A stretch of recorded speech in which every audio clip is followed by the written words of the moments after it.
आपण पाहत आहात जनसंवाद लाईव्ह न्यूज, निपक्ष बातम्या, निस्वार्थ भूमिका. सांगलीत एलसीबीची धडक कारवाई. घरफोडी करणारे 4 अट्टल चोरटे जेरबंद. 3.5 लाखाचा मुद्देमाल हस्तगत.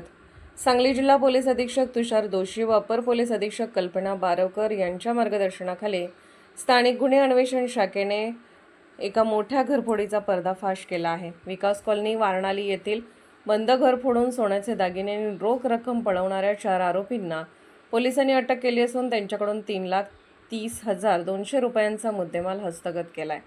या गुन्ह्याची उकल करण्यासाठी स्थानिक गुन्हे अन्वेषण शाखेचे पोलीस निरीक्षक संजीव झाडे यांच्या सूचनेनुसार पोलीस उपनिरीक्षक महादेव पवार व त्यांच्या पथकाने शोधमोहीम सुरू केली होती. दरम्यान पथकातील police head constable Sandeep Patil, Prakash Patil, Rohan Gaste आणि पोलीस कॉन्स्टेबल ऋषिकेश सदामते यांना बातमीदारामार्फत माहिती मिळाली की रेकॉर्डवरील आरोपी चोरीचे सोने विकण्यासाठी सह्याद्रीनगर ते शिंदेमळा रेल्वे ब्रिजकडे जाणाऱ्या रोडवर येणार आहेत.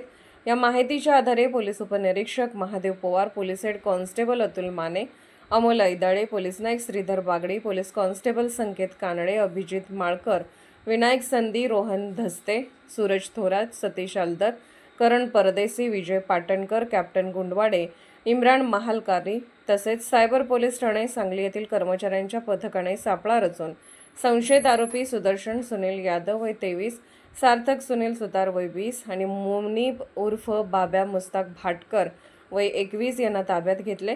आरोपींची अंगझडती घेतली असता त्यांच्याकडे 21 ग्रॅम वजनाचे सोन्याचे दागिने आणि रोख रक्कम मिळून आली. अधिक चौकशीत त्यांनी त्यांचा चौथा फरार साथीदार मेघनाथ हिरालाल साहू याच्या मदतीने महिनाभरापूर्वी वारणाली येथे घरफोडी केल्याची कबुली दिली. आरोपीवर संजयनगर पोलीस ठाण्यात गुन्हा दाखल असून पुढील तपासासाठी आरोपी व मुद्देमाल संजयनगर पोलिसांच्या स्वाधीन करण्यात आला आहे. जनसंवाद लाईव्ह न्यूज चॅनलला लाईक करा, शेअर करा आणि सबस्क्राईब करा.